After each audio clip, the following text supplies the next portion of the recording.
Hi, I'm just back from a jog. It's a lovely, bright, sunny morning. I was thinking when I was on the jog, I remember the first race that I ever won in the community games. It was under 12, 800 metres.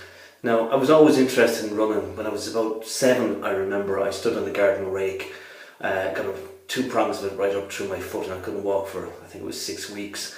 And I remember somebody saying, you know, when that injury heals, you'll be faster and stronger than before. And I believed that as a child, and I remember them being out running and being able to beat some of my older brothers, and I thought, this is true.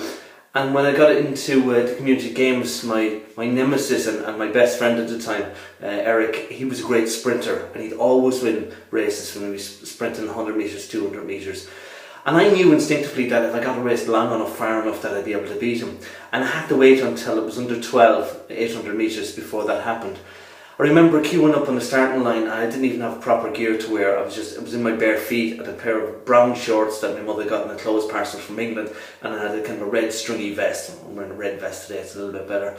But what gored me at the start of the race was there was a guy called Pat, and he was older than me, and he went around, he was looking at everybody, and he was pointing, you know, I can beat you, I can beat you, I can beat you, and he looked at me and said, I can beat you, and I'm going, no way, absolutely no way is that going to happen. The race was 2.5 laps at the local football field, and it started off and some of the lads just tore into it. They had no concept of what 800 metres was to a 12-year-old at the time. And by lap 1 the race was fairly strung out. I was last, and my other brother was second last. And we went over the start-finish line at the end of the first lap, and I just decided, well, here, now it's time for me to do my thing. And having studied running on the telly, you'd always notice that somebody won the race in the last 100 metres, did sprint. And I thought that's what everybody's expecting will happen. So I thought, why don't I sprint the middle part of the race, do something that was unexpected. So went over the start-finish line, and I sprinted from there. And by the time I was, I'd say about 50 metres into the next lap, I've gone from last to first. And people were roaring and screaming, like, does he think like the race finishes down the back straight? You know, is he mad? And I remember this, and I just sprinted like hell for all I was worth on the back straight. And coming into the final 100 metres, my eyes were streaming with tears because my eyes were wide open like this, and I was just going for all of his work, knowing that the guys were going to sprint the last 100 metres. But they never caught me. I got over the line and I won.